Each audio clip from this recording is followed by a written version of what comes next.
తెల్లవారే వెలుగు రేఖలా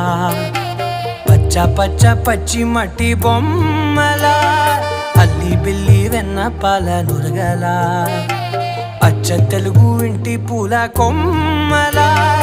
దేవదేవుడే పంపగా ఇలా దేవతే మా ఇంట అడుగే పెట్టెనంట బ్రహ్మ కళ్ళలో కాంతులే మా అమ్మలా మా కోసం మళ్ళీ లాలి పాడేనంట.